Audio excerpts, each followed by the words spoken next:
Welcome back dear children. आपको याद होगा हम लोगों ने पिछली बार जो चैप्टर ख़त्म किया था नाइन्थ क्लास का। It was about gravitation. उसमें हमने ग्रेविटेशन का जिक्र किया था। ग्रेविटेशन के बारे में हमने उसमें पढ़ा था। ग्रेविटेशन क्या है, किस तरह से हेल्पफुल है, क्या उसकी इम्पोर्टेंस है, बहुत सारे और नई चीज़ें जो हमने अपने पिछले लेक्चर में हमने समझा था, पिछले चैप्टर में हमने समझा था। और आज जो टॉपिक हम शुरू करने जा रहे हैं इट इज़ अबाउट फ्लोटेशन। ये टॉपिक है फ्लोटेशन के बारे में।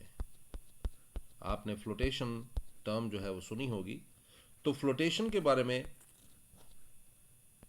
ये नया चैप्टर है जिसमें हमने पढ़ना है। लेकिन फ्लोटेशन पढ़ने से पहले कुछ बेसिक टर्म्स पढ़नी बहुत ज़रूरी हैं, जैसे प्रेशर।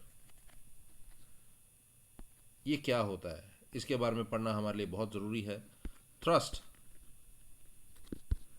इसके बारे में पढ़ना हमारे लिए बहुत ज़रूरी है। तो इस चैप्टर को शुरू करने से पहले हम इन दो टर्म्स के बारे में भी पढ़ेंगे। और आज का लेक्चर जो है आपके बहुत सारे प्रश्नों के उत्तर दे सकता है। अगर आप, जैसा कि हम सब जानते हैं, अक्सर हमारे मन में कुछ प्रश्न उठते हैं। हमारे समय में जब आज से 15-20 साल पहले हमारे प्रश्नों के उत्तर देने के लिए हमारे घर के बुज़ुर्ग होते थे, या हमारे पेरेंट्स होते थे, या बुक से हमें अपने प्रश्नों के उत्तर मिलते थे। लेकिन आजकल तो और बहुत सारे सोर्सेज बच्चों के लिए हैं, जैसे गूगल है। आप गूगल में कुछ भी सर्च कर सकते हैं और आपको उस प्रश्न का उत्तर मिल सकता है। लेकिन मैं आज आपके साथ कुछ ऐसे प्रश्न शेयर करूंगा जो अक्सर जब हम छोटे होते थे तो तब हमारे मन में उठते थे। जैसे उनमें से एक प्रश्न मैं आपको बताऊं जो अक्सर मेरे मन में उठता था, वो ये था की तरह ज़मीन के ऊपर चलते हैं, है ना। टैंक भी बाकी गाड़ियों की तरह ज़मीन के ऊपर चलते हैं, तो फिर उनके टायर्स जो हैं इस तरह से क्यों होते हैं, उनमें ये जो व्हील वाला सिस्टम है कुछ इस प्रकार का क्यों होता है, आप देख रहे हैं। और इन व्हील्स की जगह अक्सर क्या होता है आपको पता होगा, अक्सर इन व्हील्स की जगह आपको ये बेल्ट दिखाई देती है।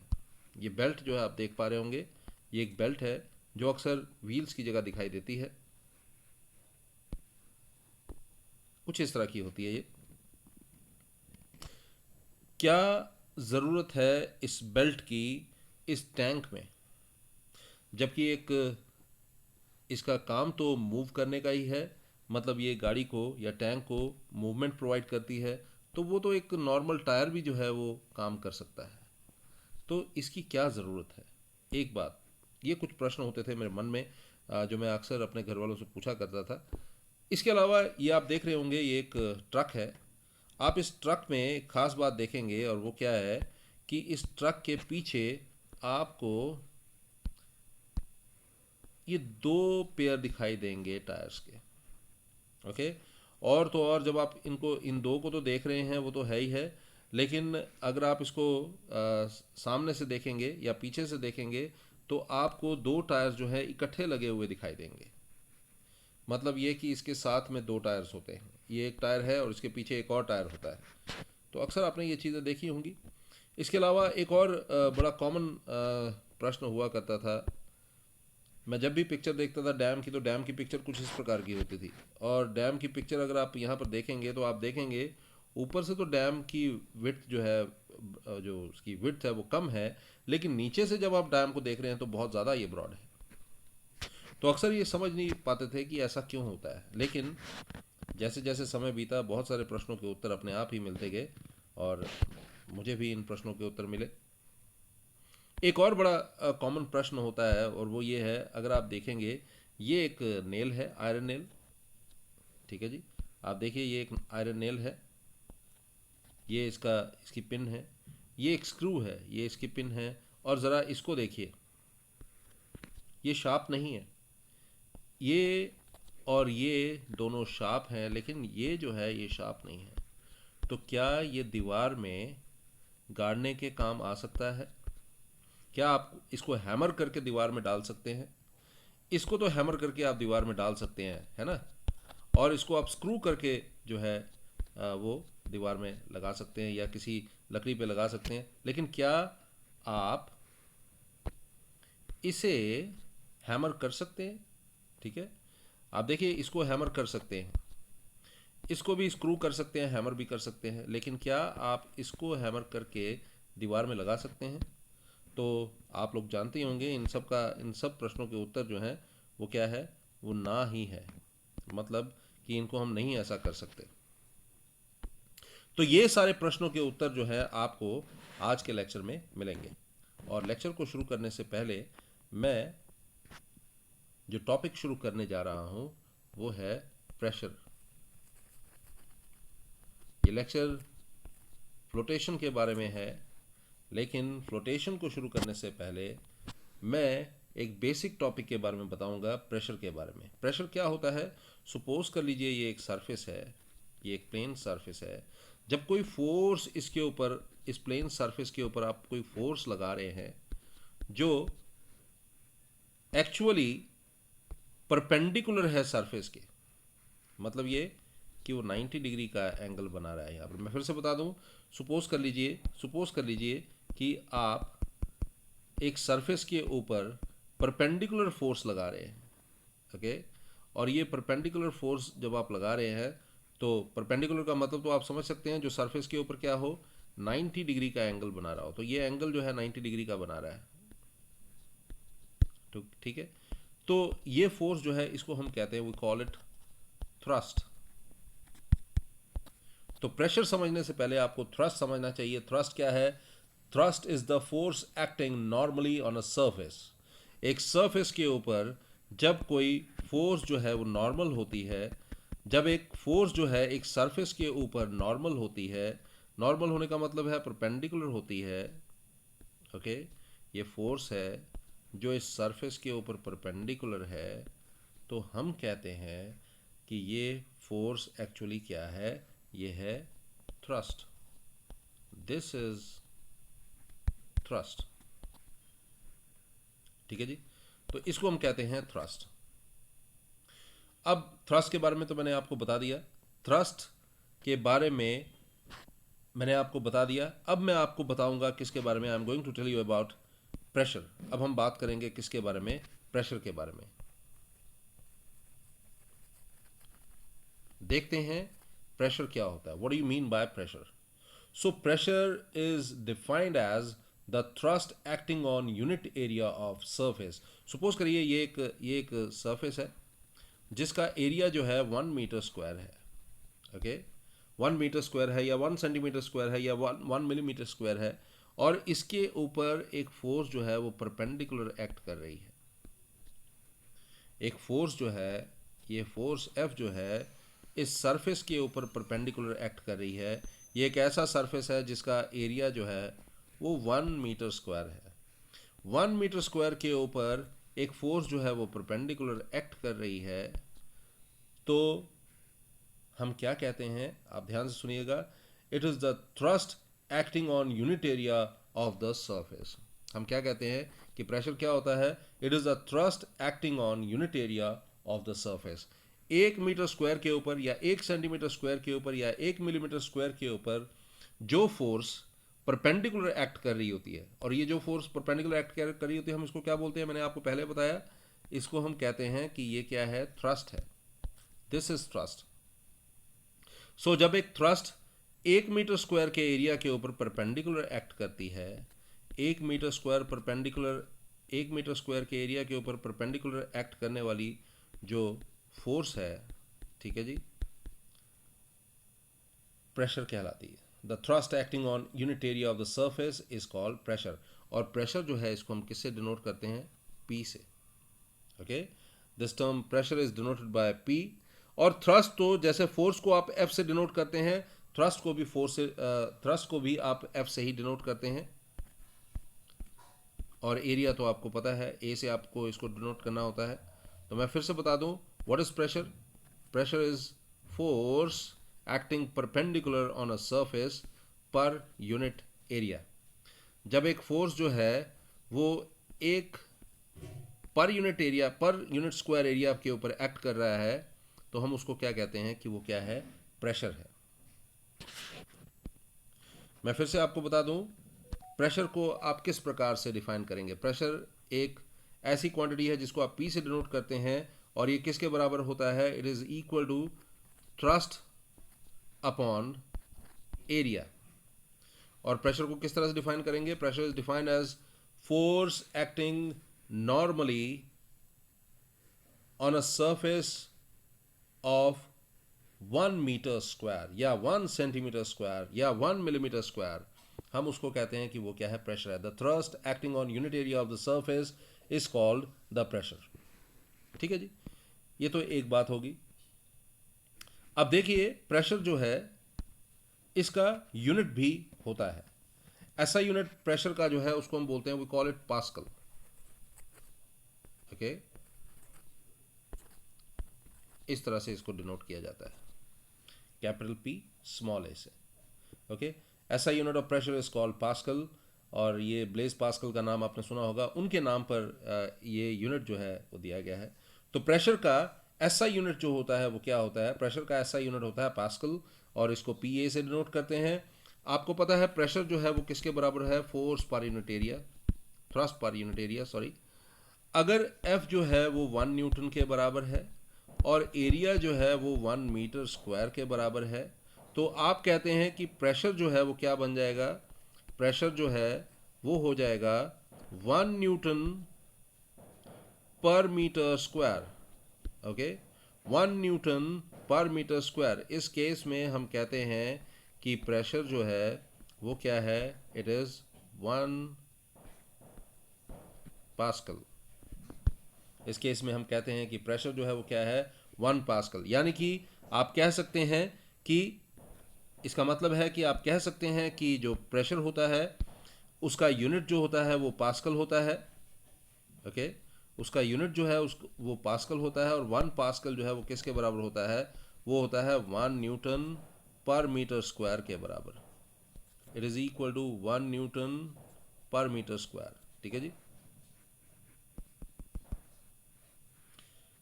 1 न्यूटन पर मीटर स्क्वायर के बराबर। तो चलते हैं आगे। तो अभी तक जो आपने पढ़ा वो क्या था, वो आपने पढ़ा कि प्रेशर क्या होता है, व्हाट इज प्रेशर। ओके, मैंने इसके अलावा आपको बताया थ्रस्ट क्या होता है, उससे पहले थ्रस्ट क्या होता है, फिर हमने पढ़ा कि प्रेशर क्या होता है, फिर हमने पढ़ा कि प्रेशर को आप किस तरह से डिफाइन करते हो, किस तरह से डिनोट करते हो। ओके, फिर हमने SI यूनिट के बारे में पढ़ा, प्रेशर का SI यूनिट क्या होता है ये हमने पढ़ा। फिर उसके बाद हमने SI यूनिट को डिफाइन किया। क्या डिफाइन किया, हमने डिफाइन किया 1 पास्कल को। So pressure is said to be 1 pascal, pressure is defined as 1 pascal. ठीक है, प्रेशर जो है वो 1 पास्कल आप कह सकते हो, या 1 पास्कल को आप किस तरह से डिफाइन कर सकते हो, 1 pascal is defined as the pressure exerted on a surface of area 1 meter square by a thrust of 1 newton. Okay, so pressure को आप बोलेंगे 1 पास्कल। प्रेशर को आप कब बोलेंगे 1 पास्कल, जब 1 न्यूटन फोर्स या 1 न्यूटन थ्रस्ट 1 मीटर स्क्वायर के ऊपर एक्ट कर रही हो। यानी कि 1 पास्कल को जब आपने डिफाइन करना है तो 1 pascal is equal to 1 newton per metre square. So 1 Pascal is defined as the pressure exerted on the surface of area of 1 meter square by a thrust of 1 Newton. Simple. चलते हैं आगे, बढ़ते हैं आगे। तो एक और चीज़ मैं आपको बता दूं, इसके अलावा भी प्रेशर के यूनिट्स होते हैं, पास्कल के अलावा भी प्रेशर के यूनिट्स होते हैं। उनमें सबसे पहले बार, ये प्रेशर का यूनिट है। इसके अलावा एक और छोटा यूनिट है मिली बार, ये भी प्रेशर का यूनिट है। तो 1 बार जो होता है मैं आपको बता दूं, वो होता है 10⁵ न्यूटन पर मीटर स्क्वायर। ठीक है जी, 1 बार जो होता है it is equal to 10⁵, it is equal to 10⁵ newton per metre square. और 1 मिली बार जो है it is equal to 10⁻² newton per metre square. So 1 bar is 10⁵ Newton per meter square. 1 millibar is equal to 10⁻² Newton per meter square. यहाँ पर आप देखकर बता सकते हैं कि कौन सा यूनिट जो है वो छोटा है। जिसकी वैल्यू कम होगी डेफिनेटली वही यूनिट जो है वो छोटा होगा। इसके अलावा कॉमन प्रैक्टिस में मीटियोरोलॉजी में एटमॉस्फेरिक प्रेशर को, अब देखिए, it is a common practice in meteorology to measure atmospheric pressure in bars and millibars. ठीक है, तो एक एटमॉस्फेरिक प्रेशर जो होता है, ठीक है जी, एक एटमॉस्फेरिक, वन एटमॉस्फेरिक प्रेशर जो है, जब आप वन एटमॉस्फेरिक प्रेशर की बात करते हैं तो वन एटमॉस्फेरिक प्रेशर जो है इट इज इक्वल टू, याद रखेंगे आप, 101.3 किलो पास्कल। ठीक है जी, मैं फिर से बता दूं, एक एटमॉस्फेरिक प्रेशर जिसको आप किस तरह से रिप्रेजेंट करते हैं, आप जानते हैं, इसको आप रिप्रेजेंट करते हैं इस तरह से, आपको लिखना होता है 1 स्मॉल a t m। ठीक है जी, इस तरह से आप इसको रिप्रेजेंट करते हैं। मैं फिर से बता दूं आपको, जब आप एक एटमॉस्फेरिक प्रेशर लिखना चाहते हैं तो एक एटमॉस्फेरिक प्रेशर लिखने के लिए आपको 1 a स्मॉल t m इतना ही लिखना होता है। तो ये बताता है एक एटमॉस्फेरिक प्रेशर को ये रिप्रेजेंट करता है। और एक एटमॉस्फेरिक प्रेशर, जैसा कि मैंने अभी अभी आपको बताया, एक एटमॉस्फेरिक प्रेशर जो है it is equal to 101.3 kilo pascal, या आप इसको अलग तरह से लिख सकते हैं, कैसे, 1.013 बार। आप इसको इस प्रकार से भी लिख सकते हैं, या आप इसको 1013 मिली बार, आप इसको इस तरह से भी लिख सकते हैं। तो देखिए, एक एटमॉस्फेरिक प्रेशर को आपने कितने तरीकों से लिखा। एक एटमॉस्फेरिक प्रेशर को आप 101.3 किलो पास्कल भी लिख सकते हैं। मैं दोबारा से बता देता हूं आपको, आप देखिएगा, 1 एटमॉस्फेरिक प्रेशर जो है, 1 एटमॉस्फेरिक प्रेशर जो है, इसको आप किस तरह से रिप्रेजेंट करते हैं, 1 atm। ओके, 1 एटमॉस्फेरिक प्रेशर को आप किस तरह से लिख सकते हैं, 101.3 किलो पास्कल, या इसको हम 1.013 बार, या फिर आप इसको इस तरह से भी लिख सकते हैं, 1013 मिली बार। ठीक है जी, तो ये तरीका है 1 एटमॉस्फेरिक प्रेशर जो है लिखने का। चलते हैं आगे उसी टॉपिक के ऊपर जो हम कर रहे हैं, और टॉपिक था, आपको याद होगा, प्रेशर।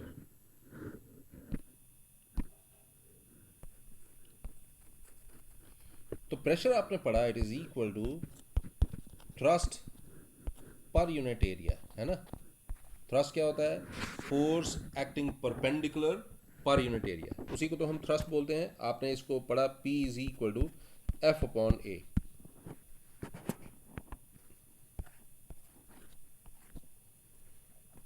तो एक बहुत ही कॉमन सी बात आपके दिमाग में ज़रूर आएगी, आपने पढ़ा है कि जब यहाँ पर फोर्स जो है ये क्या है, ये न्यूमरेटर है, ओके, और एरिया जो है ये क्या है, ये डिनोमिनेटर है। ओके, तो आप देखिए, जब आप बात करते हैं फोर्स की, जैसे जैसे आप फोर्स को बढ़ाते जाएंगे प्रेशर जो है वो क्या होता जाएगा, बढ़ता जाएगा। लेकिन क्या ये सेम बात आप एरिया के लिए बोल पाएंगे? अगर आप एरिया को बढ़ाते जाएंगे, एरिया के बढ़ने के साथ साथ प्रेशर जो है वो क्या होता जाएगा, कम होता जाएगा। मैं फिर से आपको इसके बारे में बताता हूँ। हमने पढ़ा कि प्रेशर जो है it is equal to force per unit area. इसका मतलब है कि आप फोर्स की वैल्यू को बढ़ाते जाएं, जैसे जैसे फोर्स बढ़ता जाएगा प्रेशर भी बढ़ता जाएगा। ओके। फोर्स के बढ़ने के साथ साथ प्रेशर जो है वो भी बढ़ता जाएगा। मतलब with increase in force pressure increases, with increase in force pressure increases, ये याद रखिए। With decrease in force pressure decreases. जैसे जैसे आप फोर्स को बढ़ाएंगे प्रेशर बढ़ेगा, जैसे जैसे आप फोर्स को कम करेंगे वैसे वैसे प्रेशर जो है वो कम होता जाएगा। ये तो एक बहुत ही कॉमन सी बात है जो कोई भी छोटा बच्चा जो है वो आपको बड़े आराम से समझा देगा, क्योंकि यहाँ पर जो हम देख रहे हैं ये एक्चुअली क्या है, ये है एक्चुअली एक फ्रैक्शन की फॉर्म में। मतलब फोर्स ऊपर है, एरिया नीचे है, फोर्स न्यूमरेटर है, एरिया डिनोमिनेटर। तो जैसे जैसे फोर्स बढ़ेगा प्रेशर भी बढ़ने वाला है, जैसे जैसे फोर्स कम होगा प्रेशर भी कम होने वाला है, ठीक है ना। So with the increase in force the value of force pressure increases, with the decrease in the value of force the pressure decreases too. लेकिन क्या यही बात हम एरिया के लिए बोल सकते हैं? ज़रा देखिए, प्रेशर है फोर्स अपॉन एरिया, यानी कि प्रेशर जो है it is equal to force upon area, और एरिया यहाँ पर डिनोमिनेटर में है। With the increase in area pressure decreases, with the decrease in area pressure increases. ऐसा क्यों है? क्योंकि एरिया यहाँ पर डिनोमिनेटर में है, तो आप कह सकते हैं ये इन्वर्सली प्रोपोर्शनल है। तो जैसे जैसे एरिया बढ़ाएंगे प्रेशर बढ़ेगा, सॉरी जैसे जैसे एरिया बढ़ाएंगे प्रेशर कम होगा, जैसे जैसे एरिया घटाएंगे प्रेशर जो है बढ़ता जाएगा। मतलब ये कि अगर आप एरिया को डबल कर दें, ठीक है जी, ये सपोज करिए P1 है, ये P2 है, और P2 में क्या चेंज है? P2 में एरिया जो है डबल हो रहा है। तो मैं इसको ऐसे लिख सकता हूँ, P2 is equal to 1/2 F upon A. Okay, और F अपॉन ए जो आपने यहाँ पर लिखा है ये तो P1 के बराबर है, तो P2 जो है वो किसके बराबर हो जाएगा? 1/2 P1। ओके, तो P2 जो है it is equal to 1/2 P1। मैं फिर से आपके लिए ये रिपीट कर रहा हूँ, आप देखिएगा ध्यान से। P जो है वो F अपॉन ए के बराबर है, ठीक है। अब मैं इसको लेता हूँ, ये P1 है, P1 is equal to F upon A, और P2 जो है उसमें क्या है कि आप एरिया जो है, दूसरे केस में क्या है कि आप एरिया बढ़ा रहे हैं, डबल कर रहे हैं, तो F हो जाएगा 2A। तो ज़रा देखिए ये क्या होगा, ये हो गया 1/2 into F upon A. Okay, इसका मतलब है मैं P2 को 1/2 F अपॉन ए, तो आपने देखा P1 है, 1/2 P1 लिख सकता हूँ। ऐसे ही अगर मैं अगर मैं अ, अगर मैं इस a को 4 कर दूं तो यहाँ पर भी 4 आ जाएगा, P2 जो है 1/4 P1 हो जाएगा। 5 कर दूं, 10 कर दूं, 100 कर दूं, तो उसी के हिसाब से यहाँ पर चेंज जो है वो आपको दिखाई देगी। अब एरिया के हिसाब से देखते हैं, P1 में P1 है F अपॉन ए, ओके, और P2 में आप देखते हैं कि P2 में फोर्स जो है वो आपने डबल कर दिया, 2F अपॉन ए हो गया। इसको मैं ऐसे लिख सकता हूँ 2 इंटू P1, यानी कि P2 जो है वो ट्वाइस P1 हो गया। और कब हुआ? जब आपने फोर्स को डबल कर दिया। यहाँ पर फोर्स 1 था, ठीक है, यहाँ पर फोर्स डबल हो गया, तो P2 जो है वो डबल हो गया P1 के। तो इस प्रकार से चेंजेस जो है वो आती हुई आपको दिखाई देंगी। जैसे जैसे आप एरिया बढ़ाते जाएंगे प्रेशर जो है वो रिड्यूस होते जाएगा, जब एरिया आप घटाएंगे प्रेशर जो है वो बढ़ जाएगा। अब देखिए, इसमें एक समझाने के लिए मैं आपको एक एग्जांपल आपको समझा रहा हूँ, आप ध्यान दीजिएगा। एक ईंट है आपके पास, सपोज कीजिए, सपोज यू हैव ब्रिक, और ब्रिक तो अक्सर आपने देखी होगी, कुछ इस प्रकार से होती है। ओके, ये एक ब्रिक है, ठीक है जी। और इस ब्रिक के केस में लेंथ जो है, सपोज कर लीजिए लेंथ जो है वो है 20 centimeter. Okay, this is 20 centimeter. Breadth जो है it is 10 centimeter. And what about height? So length is 20 centimeter, breadth is 10 centimeter. Now what about height? The height जो है वो क्या है, वो हम मान लेते हैं कि वो 5 सेंटीमीटर है। हाइट जो है वो क्या है, वो 5 सेंटीमीटर है। ठीक है जी। तो अब देखिए आपने इस तरह से ईंट को रखा हुआ है, किस तरह से कि ईंट जो है वो लेंथ इनटू ब्रेड्थ वाले एरिया पे लाई कर रही है। ठीक है। और दूसरा केस भी देख लेते हैं। दूसरे केस में जो है ईंट जो है आप दूसरे तरीके से रख रहे हैं, इस प्रकार से।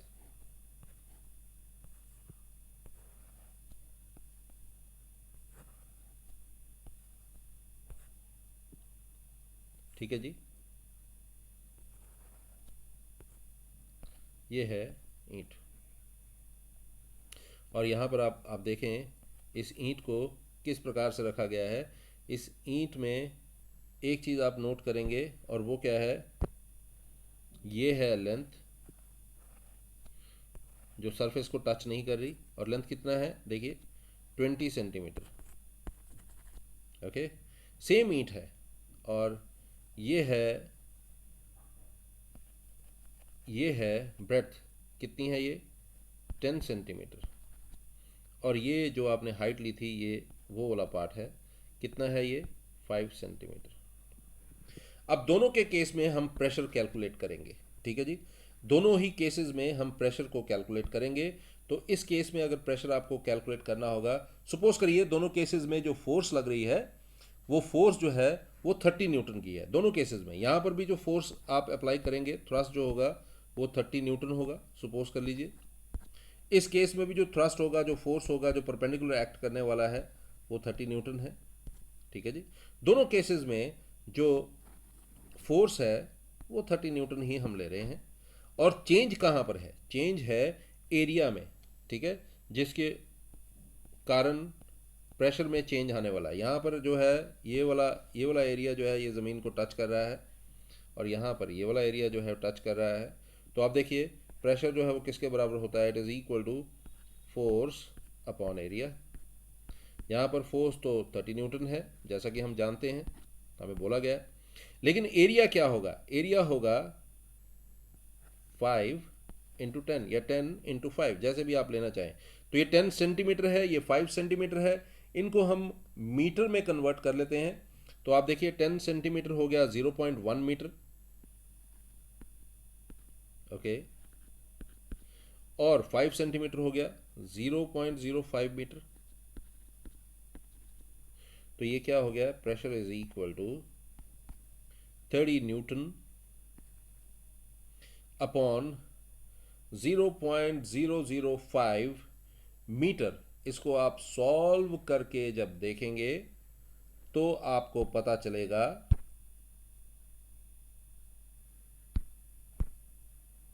1500 पास्कल होगा प्रेशर। ठीक है जी, इस केस में जो प्रेशर होने वाला है ये 1500 पास्कल जो है वो होने वाला है। अब दूसरे केस को स्टडी करते हैं। यहाँ पर प्रेशर जो है वही होगा, फोर्स अपॉन एरिया। फोर्स तो वही है 30 न्यूटन अपॉन एरिया। एरिया आप 0.2 मीटर, क्योंकि 20 सेंटीमीटर है तो 0.2 मीटर इंटू 10 सेंटीमीटर, यानी कि 0.1 मीटर। आप इसको सॉल्व करेंगे तो प्रेशर जो है वो क्या बन जाएगा,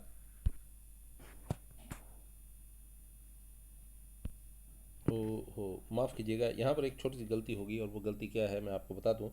जल्दी से इस गलती को ठीक कर लेते हैं। ये जो कैलकुलेशन है, यहाँ पर 6000 पास्कल आएगा। ठीक है जी, 6000 pascal. I am really sorry. Okay, और यहाँ पर जो है दूसरी तरफ जो है आप देखेंगे ये 1500 पास्कल। ओके, तो पहला केस जो है यहाँ पर P1 जो है, जो आप देख रहे हैं 6000 पास्कल है, और P2 जो है ये 1500 पास्कल है। दोनों ही केसेस में ब्रिक तो सेम है, लेकिन जो सरफेस टच कर रहा है वो डिफरेंट होने के कारण एरिया जो है वो डिफरेंट है।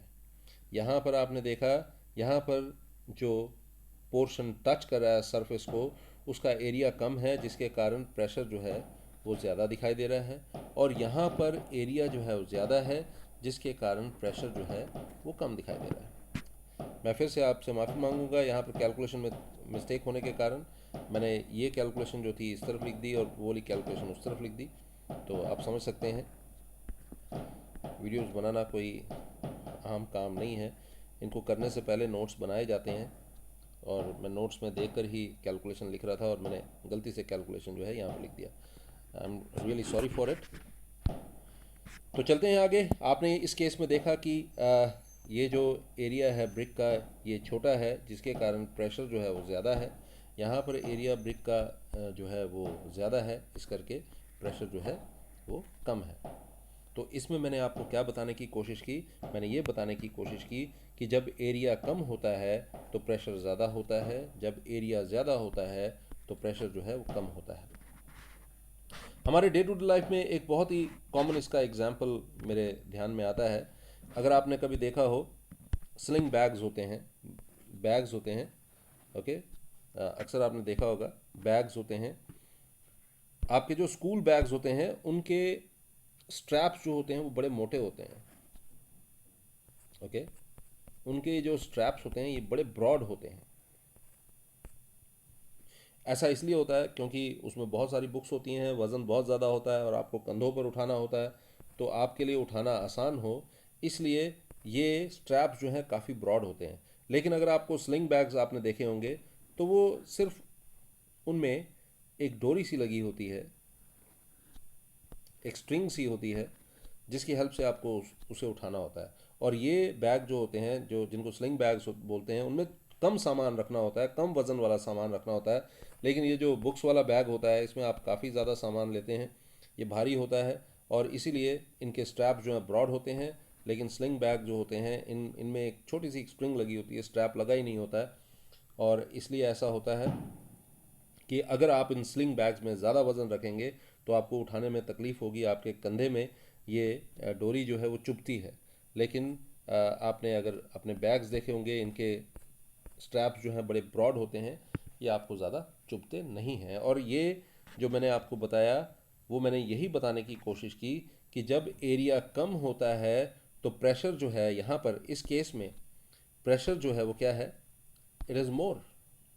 और इस केस में क्या है, प्रेशर जो है वो कम है।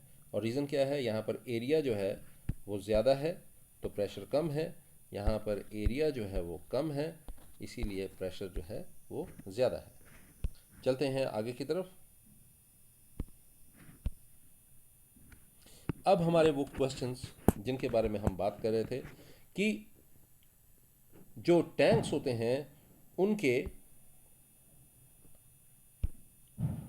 आपने देखा ये बेल्ट लगी होती है, ठीक है, कैटरपिलर ट्रैक्स बोलते हैं, ठीक है। ये इतने ब्रॉड क्यों होते हैं, ये इतने ब्रॉड इसलिए होते हैं क्योंकि इन टैंक्स को हमें डेजर्ट से गुजारना होता है, माउंटेन से गुजारना होता है, कहीं पर भी ये फंस सकते हैं।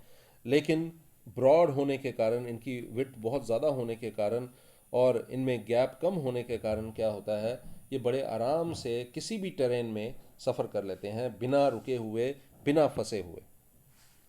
ऐसा ही कुछ ट्रक्स के साथ होता है। आपको मैंने जैसा बताया कि ट्रक्स के केस में भी कुछ ऐसा ही होता है। ट्रक्स के केस में बहुत ही वज़नी सामान इन ट्रक्स में उठाया जाता है। तो क्या होता है, इन ट्रक्स में बहुत ज़्यादा वज़न उठाने के लिए पीछे वाले जो पोर्शंस होते हैं इनके ऊपर बहुत वज़न पड़ता है, तो इसीलिए एक्स्ट्रा टायर्स जो हैं इनको लगे होते हैं। और इसके अलावा क्या होता है, अगर आप इस टायर को घुमा कर देखेंगे तो यहाँ पर मैंने आपको बताया 2 टायर्स लगे होते हैं। मतलब ये कि लास्ट में इस रो में 4 टायर्स होते हैं, 2 यहाँ पर होते हैं और 2 उस तरफ होते हैं, 2 इधर और 2 उधर। इसी तरह से 2 इधर हैं और 2 उस तरफ हैं। और ये ऐसा इसलिए होता है ताकि इनका एरिया जो है वो बढ़ जाए और ये किसी भी टेरेन से बड़े आराम से भारी सामान उठाकर निकल सके। एक और बात मैंने आपसे शेयर की थी, आपको याद होगा, मैंने नेल्स के बारे में बताया था। तो मैं आपको बताऊं, ये नेल जो है ये शार्प है, इसका हेड जो है ये ब्रॉड होता है, इस पर हैमर किया जाता है और ये शार्प होने के कारण प्रेशर जो है वो मतलब एरिया कम है तो प्रेशर ज़्यादा होता है और बड़े आराम से ये वॉल के अंदर चली जाती है। यहाँ पर भी आप देखिए ये शार्प है, तो शार्प होने के कारण एरिया कम होता है, इसको बड़े आराम से आप किसी लकड़ी के अंदर या किसी दीवार के अंदर डाल सकते हैं। लेकिन इसके साथ ऐसा नहीं हो सकता, क्योंकि इसका एरिया जो है वो ज़्यादा है। इसका एरिया ज़्यादा होने के कारण आप इसको हैमर करके किसी चीज़ के अंदर नहीं घुसा सकते।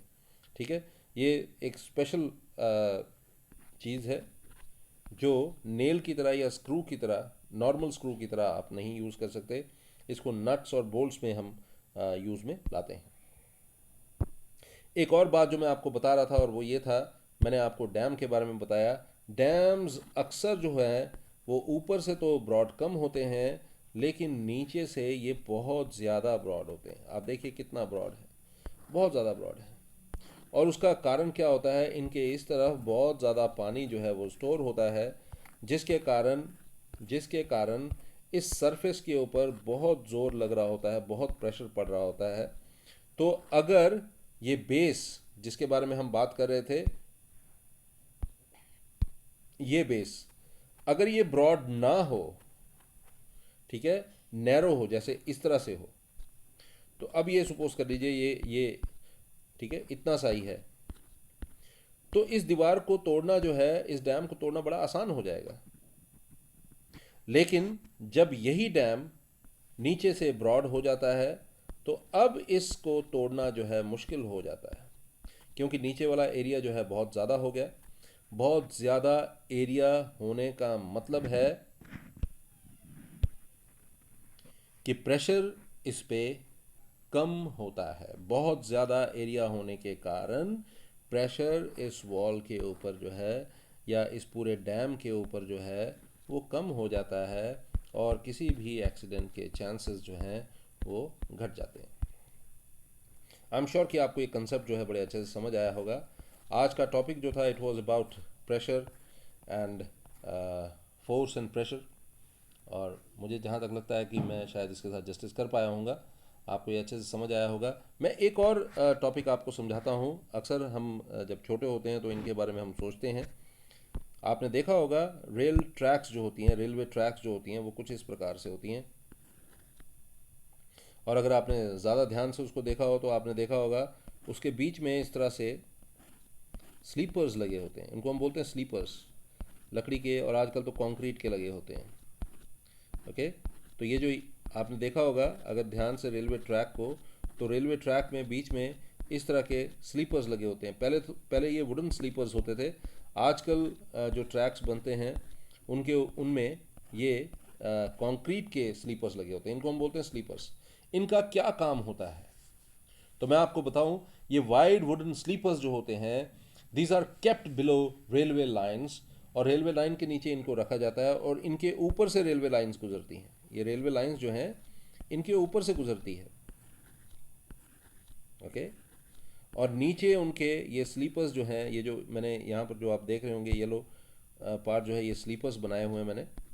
ओके, तो ये स्लीपर्स जो हैं ये क्या करते हैं, ये वाइड वुडन स्लीपर्स जो हैं, these are kept below railway lines to reduce pressure on the railway tracks. Railway tracks के ऊपर प्रेशर को रिड्यूस करने के लिए इनको बनाया जाता है। इनको नीचे रेलवे ट्रैक्स के, रेलवे लाइंस के लगाया जाता है, और इनके कारण क्या होता है, ये रेलवे ट्रैक्स जो हैं, ये रेलवे लाइंस जो हैं, ये they do not sink into the ground. ये ग्राउंड में they do not sink into the ground. I am sure कि आपको ये कंसेप्ट जो है वो समझ आ रहा होगा। बहुत ही इम्पोर्टेंट टॉपिक है, और आसान तो खैर है ही है, ज़्यादा मुश्किल तो है नहीं है।